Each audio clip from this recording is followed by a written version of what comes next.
त्यातलं पहिलं गीत आपण गाणार आहोत, ईश्वराची दया किती. या गीताने आपण सुरुवात करू. क्वायरला मी सांगेन की त्यांनी त्याची सुरुवात सुंदर रीतीने करावी.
या प्रियांना आपण आपले हात जोडू, नेत्र बंद करू आणि त्या जिवंत परमेश्वर बापाकडे नतमस्तक होऊ प्रार्थनेमध्ये सहभागी. देवाच्या नावामध्ये पिता, पुत्र आणि पवित्र आत्मा हे आमच्या स्वर्गीय मानाच्या जिवंत देवा, मान सन्मान गौरव आम्ही तुला देतो. खरोखर प्रभू, आम्ही जेवढे तुझी उपकार स्वीकार, जेवढे तुझे आभार मानावं तेवढं आमच्यासाठी कमी आहे. कारण क्षणोक्षणी पदोपदी तू आमच्यावर दया करतोस, आमच्यावर कृपा करतोस. प्रभू, त्याबद्दल आम्ही जेवढे तुझे आभार मानावं तेवढं कमी आहे. प्रार्थना विनंती करतो परमेश्वर, आजच्यासाठी तू आम्हाला नवीन एक दिवस दाखव. आणि आज ज्या प्रार्थनेचं नियोजन तुझे महान सेवक प्रेषित शरद शाहू यांच्या स्मरणात जी एक सर्व्हिस ठेवली प्रभू, या सर्व्हिस साठी सर्व नातेवाईकांना, सर्व तुझ्या सेवकांना तू या ठिकाणी एकत्रित आणलंस, याबद्दल आम्ही तुझे आभार मानतो. प्रार्थना करतो परमेश्वर बाबा, या जागेचा ताबा तुझ्या हातामध्ये घे. तुझं सामर्थ्य, तुझं पवित्र आत्म्याचं कार्य या ठिकाणी घडून आलं. भावल परिवाराने ज्या हेतुस्तो या प्रार्थनेचं नियोजन केलेलं आहे, ते सिद्धी झाल्यास तू त्यांना सहाय्य केलंस, याबद्दल आम्ही तुझे आभार मानतो. प्रभू, सुंदरसं वचन तू आम्हाला या ठिकाणी देऊ करणार आहे. वचन ऐकणारे नसून त्याप्रमाणे कृती करणारे, आकलन करणारे, जेणेकरून आमच्या चालण्याने, बोलण्याने, वागण्याने तो ख्रिस्त प्रगट व्हावं, असं तो आमच्यात बदल घडवणार. बोलणारे आम्ही नसून आमच्या मुखातून तू बोल. प्रार्थना करतो परमेश्वर, ज्यांनी आम्हाला सांगितलं आमच्यासाठी प्रार्थना करा. त्या सर्व गरजवंतांच्या या ठिकाणी आठवण, त्यांच्यावर दया कर. त्या आजारापासून, त्या चिंतेपासून त्यांना तू मुक्त कर. मी प्रार्थना करतो देशासाठी, देशाचे पंतप्रधान, त्यांचं मंत्रिमंडळ, राज्याचे मुख्यमंत्री, त्यांचं मंत्रिमंडळ आणि सर्व देशाचे नेते, या सर्वांना आम्ही तुझ्या हातात सुपूर्द करतो. हा देश, हे राज्य, हे शहर चालवण्यासाठी त्यांना तू सहाय्य कर. आणि प्रभू, हा देश शांततामय असावा असं तू कर. प्रार्थना करतो परमेश्वर, आघाडीस निघून गेलेल्या त्या सर्व लोकांची, कारण ख्रिस्ती जीवनामध्ये मरण हा शेवट नाही. ज्याप्रमाणे तुझी कबर रिकामी झाली, त्याच प्रकारे तुझ्या नामात जे विसावा पावलेला आहे, त्या सर्वांची कबर रिकामी होईल आणि पुन्हा एकदा आमची आणि त्यांची भेट होईल. म्हणून प्रभू, त्या आत्म्यावर न्याय करू नको, तर न्यायाची जागा दयेने आणि कृपेने. आमचे मुख्य प्रेषित, डिस्ट्रिक्टचे प्रेषित, या भागाचे प्रेषित, बिशप यांच्या प्रार्थनेत सहभागी दे आणि भाकर बोलण्यात प्रमाणात तत्पर असतो. पुढचा वेळ, समय, सर्व काय मी तुझ्या हातात सोपवतो. आमचा प्रभू येशू ख्रिस्ताच्या द्वारे म्हणतो आहे, आमेन. देवाच्या लेकरांनो, या ठिकाणी मी आपलं सर्वांचं स्वागत करतो. माझ्या प्रीतीच्या शुभेच्छा तुम्हाला देतो. या विभागाचे प्रेषित प्रवीण गजबियो, बिशप मंगेश घुमारे, बिशप नितीन राजे आणि सर्व सेवक लोकांनी ज्या प्रीतीचा शुभेच्छा तुम्हाला दिलेल्या आहे, प्रीतीचा सलाम सांगितलेला आहे, त्यामध्ये माझ्या प्रीतीचा शुभेच्छा आणि सलाम तुम्हाला देतो. आणि आजच्यासाठी जे वचन आलेलं आहे, स्तोत्र संहिता याचा 116वा अध्याय आणि 15वे वचन. परमेश्वराच्या दृष्टीने त्याच्या भक्ताचे मरण अमोल आहे. आपण सर्वजण खाली बसू आणि क्वायर हे गीत गायू.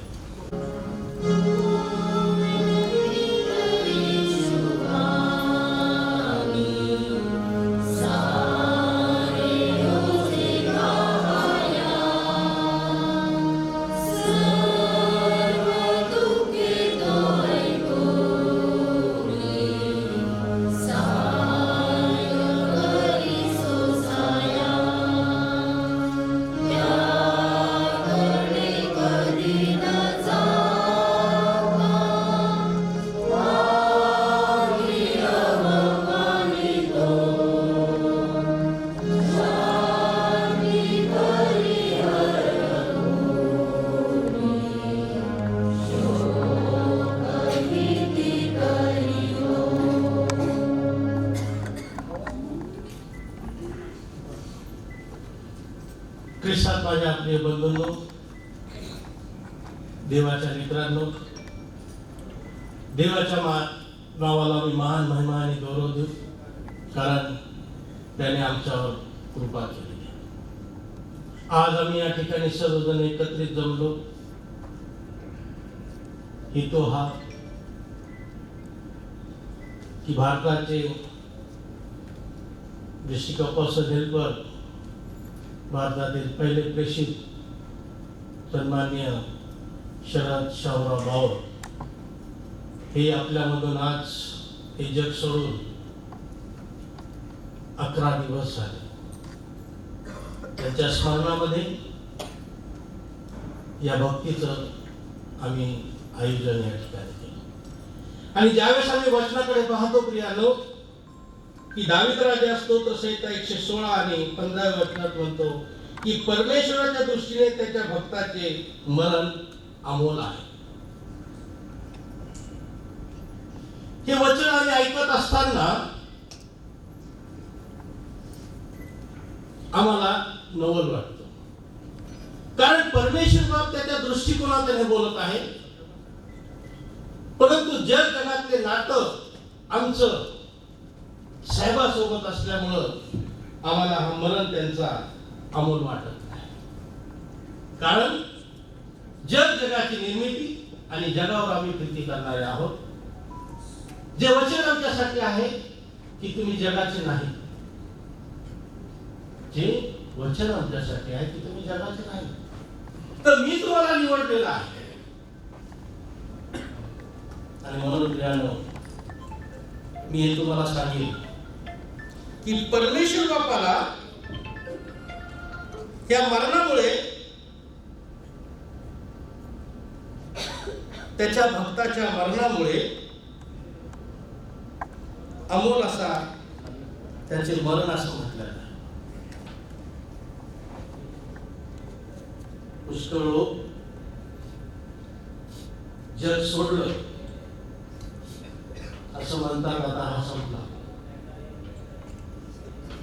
परंतु ख्रिस्ती जीवन आम्हाला हे सांगतं की ख्रिस्ती लोकांसाठी मरण हा शेवट नाही. तर परमेश्वर बापाने त्याने आमच्यासाठी ज्या योजना राखलेल्या आहेत प्रियानो, त्या तो पूर्ण करणार आहे. आणि ज्यावेळेस त्यांच्या जाण्याने बावल परिवारावर जे दुःख कोसळलेलं आहे ते कधी न भरण्यासारखं, परंतु त्यांची सेवा अख्ख्या भारतामध्ये आहे, महाराष्ट्रामध्ये आहे, निरनिराळ्या राज्यामध्ये आहे. आणि ती त्यांनी सेवा केली. आणि जेवढं परमेश्वर बापाने त्यांना आयुष्य दिलं होतं तेवढं आयुष्य ते जगून आज ते देवाजवळ आहे. हा आमचा विश्वास असलाच पाहिजे. परंतु आम्ही दुःख जास्त न करता ज्यावेळेस परमेश्वर बापाची आमची काय इच्छा आहे आमच्याबद्दल, आमच्या गेलेल्या व्यक्तीबद्दल, त्या वचनाकडे पण आम्ही लक्ष बारकाईने दिलं पाहिजे. तो म्हणतो की त्याच्या भक्ताच्या मरण त्याच्यासाठी अमोल आहे. आणि नंतर आम्ही ज्यावेळेस दानिएल याचा 12वा अध्याय आणि 3रं वचन जे म्हणतो ऐकतो, जे शून्य असतील ते अंतराच्या प्रकाशासारखे झळकतील. जे शून्य असतील ते अंतराच्या प्रकाशासारखे झळकतील. पुष्कळ लोकांस धार्मिकतेकडे वळविणारे लोक युगानुयुग ताऱ्याप्रमाणे चमकतील. बावल परिवाराने, त्यांच्या नातेवाईकांनी हे जे मी वचन वाचलं प्रियानो, ते बारकाईने त्याकडे वचनाकडे लक्ष द्यायचं की तो म्हणतो प्रकाशासारखे झळकतील. कोणते लोक? की ज्या लोकांस धार्मिकतेकडे वळणारे लोक युगानुयुग ताऱ्याप्रमाणे चमकतील. आज बाबासाहेब जगामध्ये नाही, परंतु त्यांनी केलेलं कार्य हे युगानुयुग या जगामध्ये राहील. चमकत्या ताऱ्यासारखे ते झळकत राहील. आणि मी त्या परिवाराला एक सांगू इच्छितो की ज्यावेळेस तुम्ही आकाशाकडे बघता, हे वचन सांगतं, ज्यावेळेस तुम्ही आकाशाकडे बघता आणि ज्या आकाशामधले तारे तुम्हाला दिसतील, तर त्या ताऱ्यामधला एक तारा तुम्ही आमच्या वडिलाला म्हणून बघा, की तो एक तारा म्हणजे आमचे तुमचे सन्माननीय ऋषीदेवजी बाबा. हे मी नाही म्हणत, कारण वचन सांगतं युगानुयुग ताऱ्याप्रमाणे चमकतील, ताऱ्याप्रमाणे चमकतील. त्यांचं कार्य एवढं महान होतं की ते कार्य आम्ही लपू शकत नाही. आणि म्हणून त्यांनी केलेल्या कार्यामुळे युगानुयुग ताऱ्याप्रमाणे ते आम्हाला नेहमी चमकल्या सारखे दिसते. आणि उपदेशक याचा 7वा अध्याय आणि पहिलं वचन आम्हाला काय म्हणतं? स्वार्थी अत्तरापेक्षा लौकिक बरा. स्वार्थी अत्तरापेक्षा लौकिक बरा. आणि पुढचं वचन आहे का? जन्मदिनापेक्षा मृत्यूदिन बरा. आम्ही जगात असल्यामुळं आम्हाला जन्मदिवस आम्ही साजरा करतो, आम्हाला आवडतं. आणि आता फार मोठे फॅशन निघाले जन्मदिवस साजरा करण्याचे. परंतु शास्त्र काय सांगतं, वचन काय आम्हाला सांगतं, उपदेशक, की जन्मदिनापेक्षा मृत्यूदिन बरा. किती अवघड आहे. जन्मदिवसाच्या दिवशी आम्ही आनंद व्यक्त करतो, आनंद साजरा करतो, परंतु मृत्यूच्या दिनी आम्ही दुःख व्यक्त करतो. परंतु वचन आम्हाला काय सांगतं, की जन्मदिनापेक्षा मृत्यूदिन बरा. म्हणून प्रियांनो, आम्ही कधीतरी विचार करायला पाहिजे की देवाची योजना आमच्याबद्दल काय आहे, देव आमच्यासाठी काय म्हणू इच्छितो. त्याकडे आम्ही दुर्लक्ष करतो. आणि आम्हाला असं वाटतं, साहजिक आहे, बावल परिवारांना असं वाटत असेल की आमच्या वडिलांना अजून राहायला पाहिजे. आमच्या जगाची इच्छा आकांक्षा की नाही, ते राहिले असते तर त्यांनी एवढं तरी बघायचं असतं. 94-95 पर्यंत, आता ते 95 चे होते, अजून 5 वर्षानंतर ते 100 वर्षाचे. त्यांच्या मुलांना जर विचारलं, नातवांना, की तुमची इच्छा काय होती अजून, तर नक्कीच ते म्हटले असते अजून 5 वर्ष देवाने त्याला द्यायला पाहिजे. झालं प्रियांनो एवढ्यावर त्यांची आशा नाही. मग त्यांच्या कुटुंबात एखादा नातू असत, एवढं लग्न त्यांनी पाहावं, झाली इच्छा पूर्ण नाही. पुन्हा इच्छा वाटणार की त्या नातवाचा एक मुलगा त्यांनी पाहावा. परंतु देवाच्या याचकामुळे जर त्या ठिकाणी तो मेलेला दिवस अनमोल आहे, जर जन्मदिनापेक्षा मृत्यूदिन बरा आहे, तर प्रियांनो, आम्ही या गोष्टीकडे लक्ष द्यायला पाहिजे की देवाने आमच्यासाठी त्या सार्वजनिक जीवनामध्ये वेगवेगळ्या योजना केल्या. आणि आज जरी बाबासाहेब या ठिकाणी नाही, त्या जगामध्ये नाही, परंतु त्यांनी जो इतिहास घडवला, तो इतिहास प्रत्येक मनुष्य जगामध्ये जन्माला येतो प्रियांनो, परंतु प्रत्येक जण इतिहास घडवत नाही. प्रत्येक मनुष्याचं कौतुक होत नाही, प्रत्येक मनुष्याची जयंती साजरी होत नाही, पुण्यतिथी साजरी होत नाही. मग अशा व्यक्तीने जन्माला आल्यामुळं त्याने जेवढं देवाची इच्छा होती ते कार्य करून आज त्या आपल्याला. आज त्यांच्या विशेष दिनानिमित्त बोलण्यासारखं फार आहे, परंतु एक क्षमता आहे मला पण बोलण्याची. या ठिकाणी देवाचे महान सेवक आहेत, बिशप आहेत, इकडे सेवक आहेत, बाहेर गावाला आलेले आहेत. प्रत्येकाला असं वाटतं की आम्ही त्यांच्याबद्दल 2 शब्द बोलावं. प्रत्येकाला आज वचनाबद्दल आणि वचनावर आणि स्पेशली प्रेषिताबद्दल जर बोलायचं ठरलं तर मी स्वतः वैयक्तिक 1.5 तास बोलू शकतो. परंतु आम्हाला इतर गोष्टीविषयी पण लक्ष द्यायचं आहे.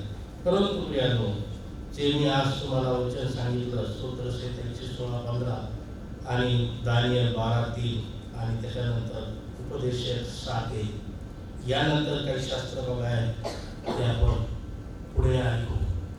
त्याअर्थी मी या ठिकाणी थांबतो आणि क्वायरला विनंती करतो की क्वायरने गीताचं फळं गावं.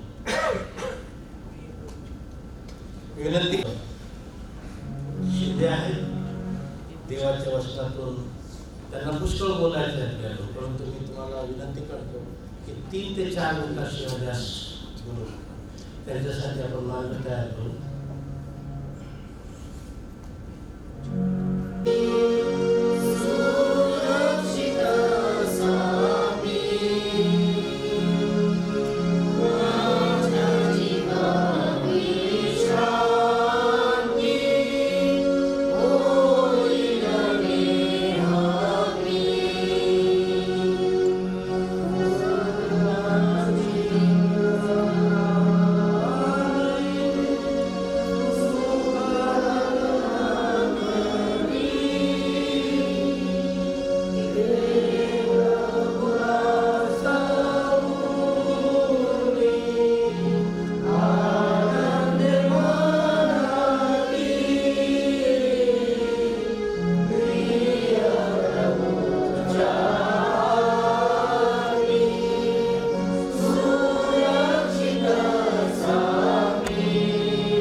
सरकारने देखील खूप सुंदर षडयंत्राने वचनातून आपल्याला चालवलं आणि वचनाचा महत्त्वाचा भाग हा की माणसाच्या कार्यानुसार त्या गोष्टीबद्दलचं असलेलं महत्त्व आज आपण या ठिकाणी पाहिलं. आणि वचन आम्हाला त्याच गोष्टीबद्दलचं विदित करतं की परमेश्वराच्या दृष्टीने त्याच्या भक्ताचं मरण कसं आहे, अमोल असं आहे. आम्ही जर आमच्या अपॉस्टलांकडे जर पाहिलं, ते म्हणाले की जास्त वेळ नाही, मला 3च मिनिटं दिलेत, माहीत नाही किती मिनिटात संपत आहे, श्राम असतो. पण सांगायचं तुम्हाला एकच की त्यांच्या कारकिर्दीमध्ये ज्यावेळेस सेवा ते करत असताना परखडपणे त्यांची सेवा असायची. कोणत्या प्रकारचं त्यांना ज्या पद्धतीची जी सेवा होती त्या सेवेच्या पद्धतीने लेकरांना घडवून हा त्यांचा त्यातला मोठा भाग होता. आणि अशा स्थितीचं पण मी त्यांच्यासमोर तुमच्यासमोर उभं राहिलेलं एक साक्ष आहे. काय साक्ष आहे माहिती? प्रेम 15व्या वर्षी माझं दृढीकरण झालं आणि 17-18व्या वर्षी मला डिकनची दीक्षा. आणि मग ते मला म्हणाले, अरे तुला तर मुचकून नाही आणि तू डिकनची दीक्षा म्हणजे इतक्या लोक तू स्वतःला कसं तयार करतेस, म्हणजे तुला तारुण्य वगैरे अशा गोष्टी, म्हणजे त्यांनी पुष्कळशा गोष्टीतून मला सांगण्याचं पण केलं. आणि माझ्या अपोस्तल जे होते विश्वावर त्यांना पण त्यांनी दर्शवलं आणि त्यांना म्हणाले की तू इतक्या लवकर दीक्षा देतोस. पण माझ्या कामाची रूपरेषा देखील त्यांना काही गोष्टीची संडे स्कूलमधून काही गोष्टी मी शिकवत असल्यामुळे मला त्यांनी ते पुढे घेण्याचं पण केलं. सर्वात महत्त्वाचा भाग हाच आहे की त्यांच्या जीवनामध्ये प्रत्येकांना घडवत असताना उगाच असं घडवलं जावं असं नाही, तर त्याच्याकडे फळ देणारी स्थिती निर्माण व्हावी, हा त्यातला सर्वात मोठा मुद्दा त्यांचा होता. आणि त्याच पद्धतीच्या स्थितीने त्यांनी आज देखील मी तुम्हाला सांगतो, म्हणजे मला ते सांगावंसं काय वाटतं त्याचं कारण असं आहे. दुसरे श्रीमंताचं पुस्तक त्याचा 14वा अध्याय आणि 14व्या वचनामध्ये म्हटले की आपला सर्वांना म्हणणे आहे, आपण भूमीवर सांडलेल्या पाण्यासारखे आहोत, ते पूर्ण करून घेता येत नाही. देव प्राणहरण करीत नसतो, तर घालून दिलेल्या इसम आपल्यापासून कायमचं घालून दिला जाऊ नये अशी योजना करीत असतो. प्रणवपिशी ते नाव आम्ही आजही त्यांना त्या उद्देशाने का म्हणत आहोत, कारण देवाची योजना त्यांच्याबद्दल अशा स्थितीची होती की आम्ही पाहिलं की त्यांना जे उदंड आयुष्य दिलं प्रभूने हे अद्भुत असं आहे. त्या आयुष्याचं पण जर पाहिलं तर सरकार शेवटापर्यंत जी जबाबदारी त्यांच्यावर होती ती जबाबदारी त्यांनी इतकी प्रामाणिकपणे पार पाडली की की खरंच त्याबद्दलचं महत्त्व आज आम्ही या ठिकाणी एकत्र जमलो हे त्यातून दिसणार पण असं आहे. आणि म्हणून मी तुम्हाला सांगेन की आम्हाला आत्मविश्वास आहे की देवाने त्यांना जो योग्य भाग त्यांच्यासाठी राखून ठेवलेला तो ह्याच या वचनाप्रमाणे की देव माणसाला घालून देत नाही, पण घालून दिलेल्या किस्माबद्दलचं तो काय करत असतो, योजना करत असतो. आणि आम्हाला ठाऊक आहे की देवाने आमच्यामधून जरी त्यांचं शारीरिक आमच्यामधून जाणं आहे, पण त्यांच्या ज्या चांगलपणाच्या ज्या गोष्टी आहेत त्या आम्हाला त्याचं स्मरण करून त्याबद्दलचं आचरण करणारं जीवनाचं परिवर्तित करणाऱ्या अशा आहे. जर आपण त्या योग्य आचरणात आहोत तर निश्चित जसं साहेब म्हणाले की त्या परिवारासाठी नक्कीच असं वाटतं की ते असाभावे होते. पण त्यांचं शास्त्र देखील आम्हाला उपदेशकाच्या पुस्तकामध्ये 7व्या अध्यायाच्या पहिल्या वर्षामध्ये म्हटलेलं आहे की जन्मदिवसापेक्षा मरण दिवस कसा आहे, बरा आहे. कारण आम्हाला आत्मविश्वास आहे आमच्या पुन्हा उठण्याचं पण आम्हाला आहे, पुनरुत्थानाचा भाग आमच्यासाठी आहे. आम्ही पुन्हा आम्हाला त्यांची आणि आमची काय होणार आहे, भेट होणार आहे. ही शाश्वती आम्हाला देवाने वचनातून दिलेली अशी आहे. कारण त्याचं स्पष्ट म्हणतं ज्यांना आशा नाही अशासारखा तुम्ही खेद करू नये, ज्यांना आशा नाही त्यांनी त्यासारखा खेद करू नये हे ना स्पष्ट दर्शवतं. आणि म्हणून आम्हाला आशा आहे की त्यांनी जे आमच्यामध्ये चांगलं जे दिलेलं आहे त्याकडे त्यांची आमची पुन्हा काय होणार आहे, भेट होणार आहे. आणि म्हणून खरंच भाव परिवारासाठी विनंती करेल प्रभूमध्ये की निश्चित आम्हाला त्यांनी जो कित्ता घालून दिलेला आहे किंवा जो आपल्या जीवनामध्ये इतरांना त्यांनी घडवण्याचं पण केलं त्या उद्दिष्टता होता की ख्रिस्ताद्वारे असलेलं जीवनाचं पण इतरांपर्यंत घेऊन जाणं. कारण आम्ही पाहिलं की ते आमच्यासाठी एक साक्षीदार असे आहेत. आमच्या रविवारचं जर वचन तुम्ही पाहिलं तर तेच होतं की आमच्या जीवनामध्ये आम्ही स्वतः साक्षीदार करणं हा सर्वात मोठा भाग आहे. आणि खरंच आमच्या सर्वांसाठी ते साक्षीदार असे झालेले आहे. आणि म्हणून जेव्हा आपण आपल्या जीवनामध्ये सर्व संस्कृतीमध्ये त्या काही चांगलपणाच्या ज्या गोष्टी त्यांच्या आहेत त्या आपल्या जीवनामध्ये आपण आचरणात आणणं, त्याचं स्मरण करणं हा त्यातला सर्वात मोठा भाग असेल. जबाब करून हे सुंदर संरक्षण तुम्हाला आणि मला सर्वांना सहाय्य करू.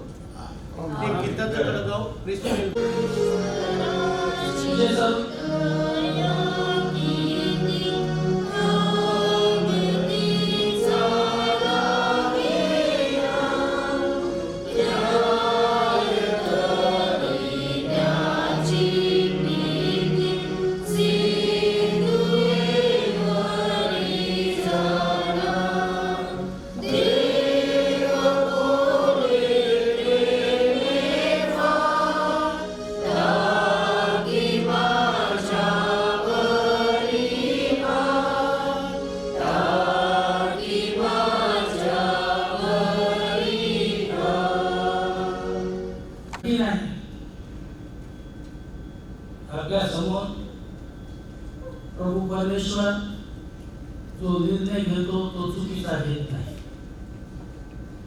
जसं प्रिस्ट बोलले की प्रत्येकाला आमच्या घरातल्या जर कोणाला विचारलं की तुमचे वडील किती वर्ष अजून तुम्हाला वाटत होते की त्यांनी जगावं, तर निश्चित आहे आम्ही म्हटलं असतो 100 त्यांनी पार करा. परमेश्वर चूक करीत नाही. आणि म्हणून त्या शिस्तीत आम्ही वाढलो प्रभूच्या भयामध्ये. यहोशुआ अध्याय 24 वचन 15 हे आमच्या वडिलांनी सिद्ध केलं. यहोशुआ म्हणतो मी आणि माझे घराणे प्रभूची सेवा करणार. आणि त्याच पद्धतीने त्यांनी आम्हाला वाढविलं आणि आम्ही त्यांचे मुलं म्हणून आम्हा सेवकाईमध्ये उतरण्या अगोदर आमची पुष्कळदा परीक्षा घेतली. जसं या सेवकांनी विचारलं की तुमची तयारी किती चांगली आहे की तुम्ही तरुणपणामध्ये ख्रिस्ताजवळ येता. माझा तो अनुभव आहे की आम्ही नुसतेच 10वीमध्ये होतो आणि जुना बाजार येथील मंडळीमध्ये प्रेषित बेंजी बावर यांनी 15 डिकन तयार केले आणि आम्ही सर्व डिकन असे नेमण्यात आलो. सांगायचं एक की हे जीवन जगण्यासाठी प्रेषित पाऊल म्हणतो जगणे हा ख्रिस्त, मरणे हा लाभ. दुःख, क्लेश, अनिष्ट, निरनिराळ्या प्रकारच्या वेदना, अपमान, अवहेलना या सर्वांमधून आमच्या वडिलांनी प्रवास केला. आणि त्याचं श्रेय आहे की या ठिकाणीच नव्हे तर भारतामध्ये पुष्कळ ठिकाणी त्यांनी ख्रिस्ताचं नाव गाजविलं आणि मंडळ्या उभ्या केल्या. पुष्कळ साक्षीदार आहे. आणि म्हणून मी परमेश्वराच्या नावाला मान, महिमा आणि गौरव देईन की त्याने मला ह्या इतक्या सुंदर देवाच्या सेवकाईमध्ये आणलं. हा जो परिवार आहे नुसतं गावात परिवार, जसं भारतामध्ये न्यू अपॉस्टोलिक चर्च मधून पहिले प्रेषित म्हणून नेमण्यात आले, तसेच आमचे आजोबा सुद्धा 1870 मध्ये पहिले बिशप म्हणून निवडण्यात आले. ते खामगाव मधून, अकोल्यामधून, अकोला जिल्हा होता. आणि म्हणून मला अभिमान आहे की मी सेवकाचा एक मुलगा आहे ज्याने परमेश्वरावर प्रीती केली. आणि म्हणून परमेश्वराचं वचन आहे, दाऊदाचं स्तोत्र आहे खूप सुंदर. त्या स्तोत्राप्रमाणेच आमच्या वडिलांनी बेंजी भावावर प्रेषित यांनी प्रवास केला. स्तोत्र 1, धन्य जो पुरुष दुर्जनाच्या बसतीत चालत नाही, पापी जनाच्या मार्गात पाऊल घालत नाही, धर्मनिंदकाच्या बैठकीत बसत नाही. आणि स्तोत्र संहिता 23 ज्याची आठवण वारंवार आम्हाला सांगितली की तुम्ही करत राहा, ज्यावेळी तुम्ही संकटात असाल, क्लेशात असाल, दुःखात असाल, नाना प्रकारच्या विवंचनेमध्ये असाल, त्यावेळी स्तोत्र संहिता 23 परमेश्वर माझा मेंढपाळ आहे, मला काही उणे पडणार नाही, तो मला हिरव्याच्या कुरणात बसवितो, तो मला शांत पाण्याजवळ नेतो.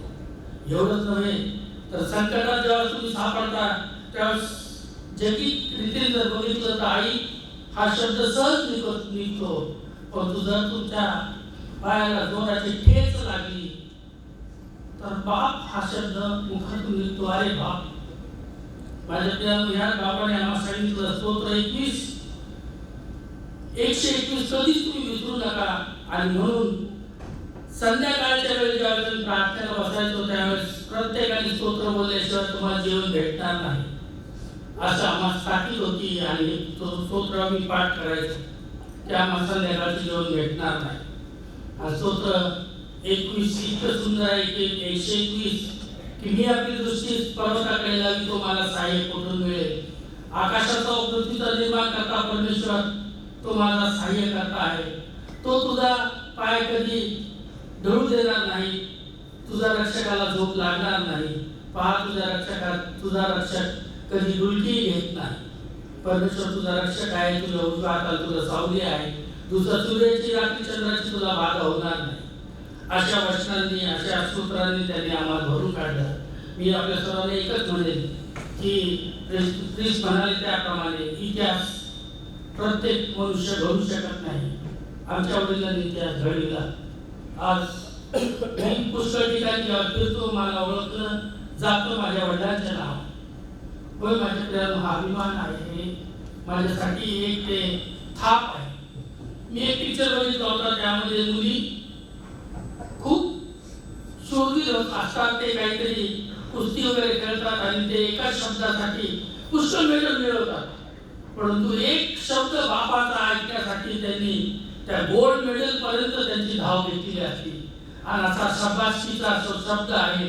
त्या मुली जसे वाट बघत होत्या, त्याच्या वडील जेव्हा त्यांना देशासाठी गोल्ड मेडल मिळवतात तेव्हा बाप त्यांना शाबास म्हणतो. त्याचप्रमाणे माझ्या वडिलांनी मला शाबास म्हटलं ज्यावेळेस मी तेजस्वी भावाचं लग्न लावलं. आणि त्या ठिकाणी S.Y. घुले हे पाळक होते, त्यांनी मला एकच शब्द सांगितला. वडिलांनी जेव्हा माझ्या पाठीवर शाबासकी दिली आणि मला शाबास म्हटली, ते म्हटले बापाचा शाबास हा कुठल्याही मोठ्या मेडलशिवाय कमी नाही. आशीर्वाद बापाचा म्हणजेच परमेश्वराचा आशीर्वाद आहे.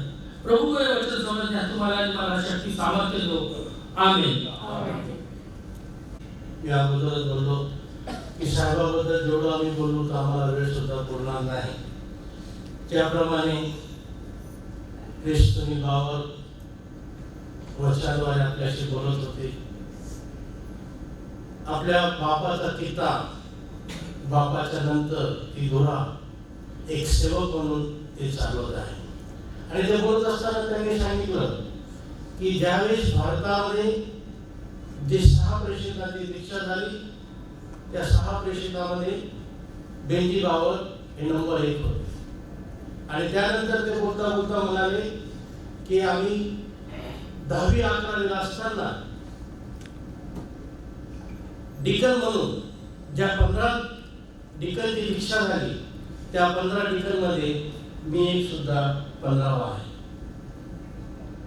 सांगण्याचा हेतू हा की ज्यावेळेस आम्ही ठिकाण घालून गेलो त्यावेळेस तरुणपणात होतो, म्हणजे आम्ही 11वी 10वी या वयात असताना, वर्गात असताना साहेबाचा हेतू हा होता की तारुण्यातच देवाकडे वळावं, कारण त्याला जे काही सवय आहे ते लागणार नाही. आणि म्हणून ज्याप्रमाणे आम्ही साहेबाबद्दल ऐकलं तसंच दुसरं तिमोथेयाचं दुसरे पत्र याचा चौथा अध्याय आणि 7:8 आपण पाहू. जे सुयुद्ध ते मी केले आहे, धाव संपवली आहे, विश्वास राखला आहे. आता जे राहिले ते हेच की माझ्यासाठी नीतिमत्वाचा मुकुट ठेवला आहे. हे वचन खरोखर सन्माननीय ऋषीश्वर साहेबांसाठी आहे की त्यांनी जगी धाव संपवून आज ते देवाकडे आहे. आमेन. वर एक गीत आहे आपल्यामध्ये पुण्यावर आलेले शरद साळवे आहे. मी विनंती केली 2-3 मिनिट ते पण आपल्याला देवाच्या वचनातून चालवतील. देवाचे सेवक कोणी पाठीमागे आहेत का?